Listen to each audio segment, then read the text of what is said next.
Hello दोस्तों, कैसे आप सब? आशा करता हूँ कि आप अच्छे होंगे और अपनी पढ़ाई को निरंतर जारी रख पा रहे होंगे। जिस प्रकार से आप वीडियो में देख रहे हैं, हमारा राजस्थान कक्षा 6 भाग 1 ये एक ऐसी आरबीएससी की सामान्य सी पाठ्य पुस्तक है, लेकिन इतनी मोस्ट इम्पोर्टेंट है कि आपके कंटेंट के लिए राजस्थान प्रतियोगी परीक्षाओं के लिए जो उपलब्ध कंटेंट है, उसकी सबसे रामबाण पुस्तकों में से एक है।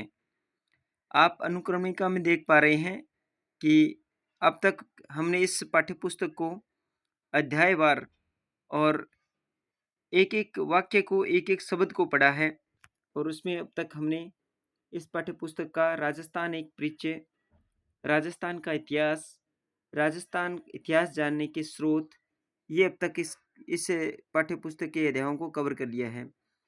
अगर आप चैनल पर पहली बार विज़िट कर रहे हैं, तो चैनल को ज़रूर सब्सक्राइब करिएगा, क्योंकि इस प्रकार की वीडियो आप तक पहुंचाने का हम भरसक प्रयास कर रहे हैं आपके मोटिवेशन से।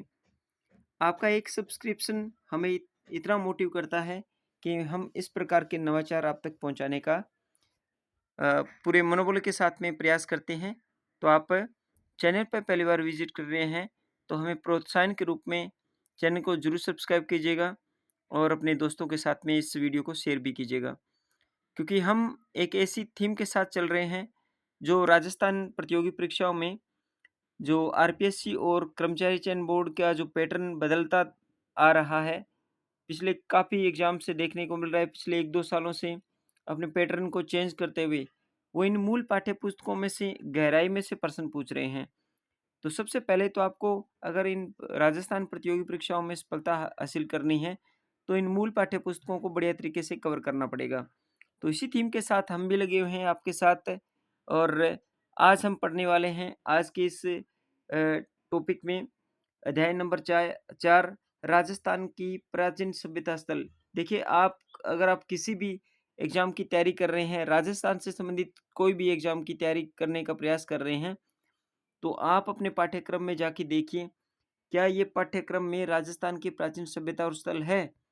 जी हाँ, क्योंकि इन्हीं पाठ्य पुस्तकों के जो सिलेबस में से टॉपिक है पुट आउट किए किए गए हैं आपके सिलेबस में और आप तक इस प्रकार की जो पाठ्य पुस्तकें हैं, यही यहाँ से कंटेंट आपको उपलब्ध कराने का प्रयास किया जाता है। तो चलिए शुरुआत करते हैं राजस्थान के प्राचीन सभ्यता स्थल को। पिछले अध्याय का हम थोड़ा-सा रिकैप करते हैं और थोड़ा-सा जानते हैं और साथ में हम रिवीजन के तौर पर लेते हैं। मोस्ट इम्पोर्टेंट जो अ, टॉपिक थे उनमें से जो फैक्ट थे उसको पढ़ते हैं थोड़ा-सा। जैसे हमने कल पढ़ा था जानककृत पृथ्वीराज विजय, चौहानों की उपलब्धियों के बारे में वर्णन करता है। नैनचंद सूरी की हमीर महाकाव्य और इसके बाद में हमने पढ़ा था अचलदास खिंचीरी वचनिका, पद्मनाभ की कन्नड़ प्रबंधन और पृथ्वीराज रासो और बीकानेर के दलपत सिंह की दलपत विलास, खिड़िया जग्गाकृत वचनिका। इस प्रकार के टॉपिक हमने कल के इस टॉपिक में पढ़े थे। अगर आपने वो देखा नहीं है तो जाके प्लेलिस्ट में देखिएगा। तो आज का टॉपिक हमारा रहेगा राजस्थान की प्राचीन सभ्यता स्थल और उनके बारे में जो भी फैक्ट बनते हैं इस वीडियो के माध्यम से पढ़ेंगे। तो वीडियो को पूरे देख के जाइएगा, क्योंकि आपसे आज आज का जो कंटेंट इतना महत्वपूर्ण है, आपके कंटेंट से संबंधित बहुत ज़्यादा हेल्पफुल साबित होने वाला है। तो चलिए शुरुआत करते हैं आज के इस कंटेंट की। राजस्थान के प्राचीन सभ्यता स्थल हाइलाइट क्वेश्चन जो है वो हम पढ़ते जा रहे हैं।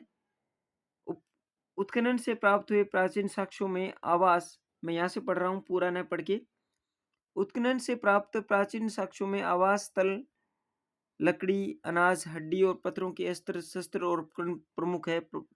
चूंकि प्राप्त उपकरणों में पत्थरों के उपकरण की संख्या अधिक है, अतः प्रारंभिक युग को प्रस्तर युग कहा गया है। प्रारंभिक युग राजस्थान के इतिहास के प्रारंभिक युग को क्या कहा जाता है? प्रस्तर युग कहा जाता है। प्रस्तर युग में मानव अपनी आवश्यकता पूर्ति के लिए जानवरों का शिकार करता था अथवा जंगलों से कंदमूल एकत्र कर अपना पेट भरता था, अतः इसे पत्थर से कुल्हाड़ी, गंडासा, छुरा जैसे उपकरण बनाए प्रस्तर युग के अंदर। मानचित्र 4.1 को देखकर जानिए कि राजस्थान में प्रस्तर युग के ये उपकरण मुख्य बनास, गंभीरी, बेंडेज और चंबल नदियों की घाटियों और शिलान्यासों में बहुतायत में मिलते हैं।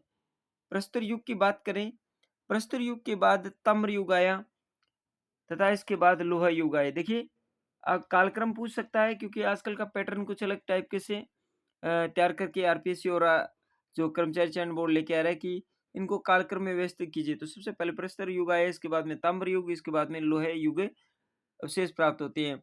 हम पूर्व में पढ़ चुके हैं कि मानव सभ्यता मानव शिकार से पशुपालन और कृषि कार्य की ओर अग्रसर हुआ। पत्थर के स्थान पर उसने धातु के उपकरण बनाने प्रारंभ किए। धातुओं में सर्वप्रथम तांबे का प्रयोग बहुत ही मोस्ट इंपोर्टेंट फैक्ट है। धातुओं में सबसे पहले मानव ने किस धातु का प्रयोग किया? तो तांबे का प्रयोग किया। राजस्थान में ताम्रकांस्य सभ्यता के अवशेष देखिए कालीबंगा, गणेश्वर और आहड़ आदि क्षेत्रों से प्राप्त हुए हैं। कितना सुंदर फैक्ट है, बढ़िया तरीके से आप कवर कर सकते हैं इसे। राजस्थान में ताम्रकांस्य सभ्यता के अवशेष कहाँ मिले हैं? कालीबंगा में, गणेश्वर में, आहड़ में। ये प्रश्न कैसे बनाएगा? ये 3 सभ्यताएं दे देगा। निम्न में से राजस्थान में ताम्रकांस्य सभ्यता के अवशेष नहीं प्राप्त हुए। तो कालीबंगा ए, गणेश्वर ब और आहड़ से बोल देगा। चौथा ऑप्शन कोई और दे देगा। तो इस प्रकार के प्रश्न बनते हैं।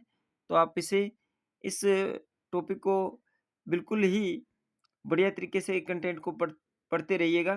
कालीबंगा सभ्यता की बात करते हैं तो ये देखिए यहाँ चित्र दिखाई दे रहा है 4.1 में कालीबंगा सभ्यता के अवशेष। अब देखिए राजस्थान में सभ्यता के प्राचीन स्थल मोस्ट इंपोर्टेंट ये मानचित्र है। पीलीबंगा से श्रीगंगानगर, ये रंग महल दे रखा है, बडोपल दे रखा है, सोंधी सभ्यता बीकानेर से प्राप्त हुई है। सोंधी सभ्यता, सोंधी सभ्यता किस स्थल से प्राप्त हुई है? बीकानेर से। रंग महल वो हनुमानगढ़ से। पीलीबंगा सभ्यता, रंग महल सभ्यता, बडोपल सभ्यता और हनुमानगढ़ से। कालीबंगा सभ्यता जो कि मोस्ट इंपोर्टेंट सभ्यताओं में से एक है। सुनारी सभ्यता झुंझुनू से। सिक्कर से गणेश्वर सभ्यता और कोटपुतली बहरोड से बेरार सभ्यता। देखिए मोस्ट इंपोर्टेंट फैक्ट है, ये पाठ्य पुस्तक है जो आप पढ़ रहे हैं इस वीडियो के माध्यम से। ये बिल्कुल ही नया संस्करण जो 2026 में जारी हुआ है, बिल्कुल ही 41 जिलों के अनुसार पाठ्य पुस्तक को तैयार किया गया है और वो आप तक पहुंचाने का प्रयास किया जा रहा है। तो बेरार सभ्यता है वो कोटपुतली बहरोड में। देखिए फैक्टेड जो चेंज हुए ना उसके बारे में भी बात करते चलेंगे यहाँ। तो बेरार सभ्यता पहले कहाँ थी? अलवर में, सॉरी ये जयपुर में थी, लेकिन अब ये कोटपुतली बहरोड में है। इसके बाद बात करें दर सभ्यता कहाँ है? भरतपुर में। इसके बाद में टोंक में रेड सभ्यता और नगर सभ्यता दोनों थी। इसके बाद बात करें बाड़मेर में तिलवाड़ा सभ्यता, भीलवाड़ा में बागोर सभ्यता, राजसमंद में गिलुंड सभ्यता, आहड़ सभ्यता उदयपुर में थी। ये बहुत ही मोस्ट इंपोर्टेंट फैक्ट है, इसे आप बढ़िया तरीके से कवर अप करने का प्रयास कीजिएगा। राजस्थान के प्राचीन सभ्यता स्थल और जो चेंज हुए हैं, चित्तौड़गढ़ से नगरी सभ्यता, इसे आप नोट डाउन करते चलिएगा। राजस्थान में सभ्यता के प्राचीन केंद्र बात करते हैं। पहली कालीबंगा सभ्यता। राजस्थान में द्विस्तिति और सरस्वती नदियों की घाटी में पुराविद अमलानंद घोष ने करीब 2 दर्जन पुरास्थलों की खोज की। इनमें हनुमानगढ़ जिले में घग्गर नदी के किनारे कालीबंगा प्रमुख है। बाद में डॉक्टर बीबी लाल और बीके थापर के निर्देशन में यहाँ खुदाई शुरू हुई। देखिए सबसे पहले कालीबंगा सभ्यता की खोज की थी अमलानंद घोष ने और इसको उत्खनन कार्य में सहयोग किया बीबी लाल और बीके थापर ने। खुदाई में यहाँ सिंधु सरस्वती सभ्यता काल का एक बड़ा नगर मिला है जिसे मकानों में ईंटों का प्रयोग किया गया था। मकानों में 4-5 बड़े और बहुत छोटे, आगे बढ़ते हैं, कमरे भी होते थे। बस्ती के गंदे पानी के निकास के लिए यहाँ लकड़ी व ईंटों की नालियां बनी थी। ये देखिए कथनीय प्रश्न पूछेगा तो आपका कॉन्सेप्ट अगर क्लियर होगा तभी आप कथनीय प्रश्नों को कर पाओगे, क्योंकि आजकल का जो पैटर्न है वो कुछ अलग ही टाइप का है। तो लकड़ी और ईंटों की नालियां कहाँ बनी थी? कालीबंगा सभ्यता में। यहाँ चबूतरे भी मिले हैं, इन पर अग्निकुंड वेदिकाएं भी बनी है। सभ्यता ये धार्मिक कार्यों हेतु प्रयुक्त होते थे। मैं ये लाइन टू लाइन ये आपको ये अध्याय क्यों करवा रहा हूँ? क्योंकि यहाँ से कथनीय प्रश्न बनने के चांसेस ज़्यादा हैं। तो इसलिए मैंने एक थीम शुरू की है। हम इन इस चैनल के माध्यम से कक्षा 6 से लेके कक्षा 10 तक की जितनी भी पाठ्य पुस्तकें हैं आरबीएससी द्वारा जारी की हुई, उन पाठ्य पुस्तकों को बेखूबी से बढ़िया तरीके से इसका अध्ययन करते चलेंगे। तो बात करते हैं दूसरे टीले से। देखिए दूसरे टीले में उत्खनन के ध्रुव के अवशेष मिले हैं। इस सभ्यता स्थल को 2 भागों में बाँटा गया था। एक तो था साधारण और एक ध्रुव।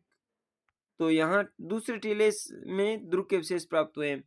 कालीबंगा एक नगर योजना सिंधु सभ्यता की एक और योजना नगर योजना के समरूप दिखाई देती है।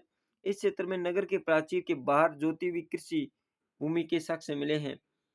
प्रश्न पूछा जाएगा, किस प्राचीन सभ्यता से बाहर जोती हुई कृषि भूमि के साक्ष्य मिले हैं? कालीबंगा से। खुदाई में हमें गाय के मुख वाले प्याले कहाँ मिले हैं? कालीबंगा में। तांबे के बेल कहाँ मिले? कालीबंगा में।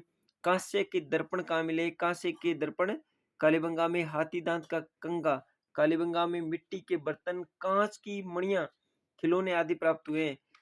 कालांतर में नदियों का पानी सूखने, जलवायु परिवर्तन, मरुस्थल के बढ़ते आते कारणों से असमृद्ध बस्ती उजड़ गई थी। देखो कालीबंगा सभ्यता के जो विघटन के कारण क्या थे वो पूछ सकता है। नदियों का पानी सूखना, जलवायु परिवर्तन होना, मरुस्थल के बढ़ते प्रभाव के कारण। अब बात करते हैं अघाटपुर या आहड़ सभ्यता के बारे में।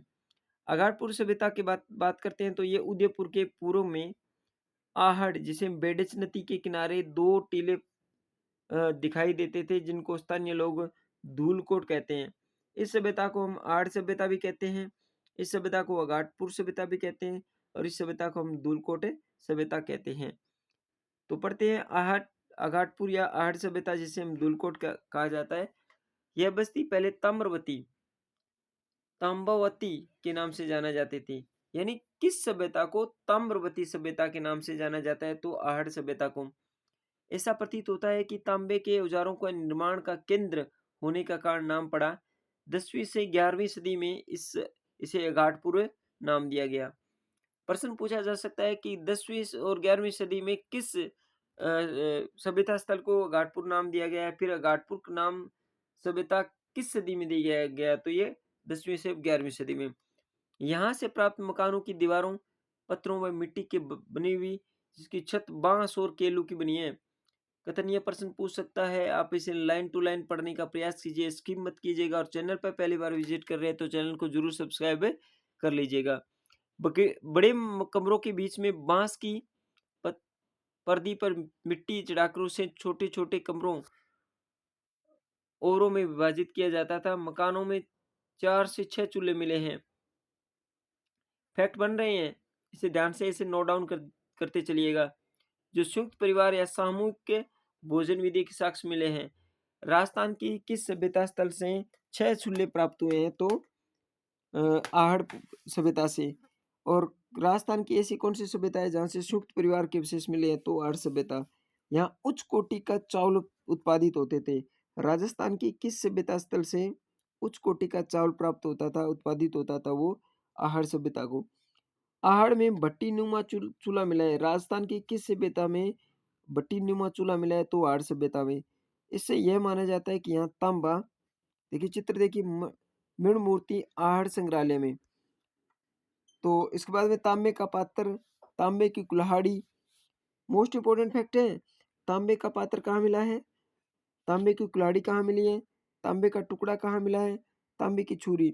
इसलिए तो इसको ताम्रवती सभ्यता कहा गया है। पिघलाया जाता था। यहाँ माना जाता है कि यहाँ तांबा पिघलाने का काम किया जाता था। आहड़वासी बर्तन बनाने की कला में दक्ष थे। यहाँ मिले लाल भूरे मृदबान, हाथ की सफाई। और देखिए लाल भूरे मृदबान किस सभ्यता से मिले हैं? तो वो है आहड़ सभ्यता। इसके बाद बात करते हैं धुलकोट के। 1951-52 में इसे उत्खनन में तस्तरियां, दीपक, धूपदानियां, कटोरियां, मटके, कलश, चूड़ियां, खिलौने, 26 किस्म की मणिये, 6 तांबे की मुद्राएं किस सभ्यता से मिली है? आहड़ सभ्यता से। 3 मोहरें किस सभ्यता से मिली है? तो आहड़ सभ्यता से। प्रश्न ऐसे भी पूछ सकता है कि 26 किस्म की मणियाँ, 6 तांबे की मुद्राएँ और 3 मोहरें प्राप्त हुई है, वो आहड़ सभ्यता है। क्या ये सत्य है या असत्य है? इस तरह से भी प्रश्न बना सकता है। ऐसा प्रतीत होता है कि प्राकृतिक प्रकोप से विध्वंस हुई इस सभ्यता से के लोग उत्तर-पूर्व, दक्षिण-पूर्व की ओर बढ़ते हुए गिलुंड और भगवानपुरम जैसे स्थान में जाके बस गए। ये तो थी हमारी आज की थीम, जिसमें हमने पढ़ा राजस्थान की उन सभ्यताओं के बारे में जो कि मोस्ट इम्पोर्टेंट सभ्यताओं में से एक के आज का अध्याय था। और आप प्रश्न करते हैं इस अध्याय के साथ-साथ में, निम्न में से किस जिले में कालीबंगा सभ्यता है? देखिए प्रश्न इस तरह से बन गया, हनुमानगढ़ में। अशोक का बाबरू शिलालेख निम्न में से कहाँ प्राप्त हुआ है? अशोक का बाबरू शिलालेख बेराट से, बेराट सभ्यता से अशोक का बाबरू शिलालेख प्राप्त हुआ है। सीकर जिले में नीम का थाना तहसील में कौन सी विशिष्ट संस्कृति प्राप्त हुई है? गणेश्वर सभ्यता। आहड़ बस्ती प्राचीन काल में आघाटपुर नगरी के नाम से, आघाट नगरी के नाम से, ताम्रवती नगरी के नाम से जानी जाती थी। ये प्रश्न बन सकता है। और ये देखिए राष्ट्र में किन्हीं 2 ताम्र पाषाणकालीन स्थलों के नाम लिखिए। बालातल सभ्यता के अवशेष किस जिले से प्राप्त हुए हैं? आर्य सभ्यता किस नदी के किनारे हैं? तो बेडस नदी के किनारे हैं। तो इस प्रकार के आज के टॉपिक में हमने पढ़ा राजस्थान की उन प्रमुख सभ्यताओं के बारे में, कालीबंगा और अन्य सभ्यताओं के बारे में। आशा करता हूँ कि आज का वीडियो आपको अच्छा लगा होगा। अगर अच्छा लगा तो लाइक कीजिएगा और अपने दोस्तों के साथ में इसे शेयर कीजिएगा।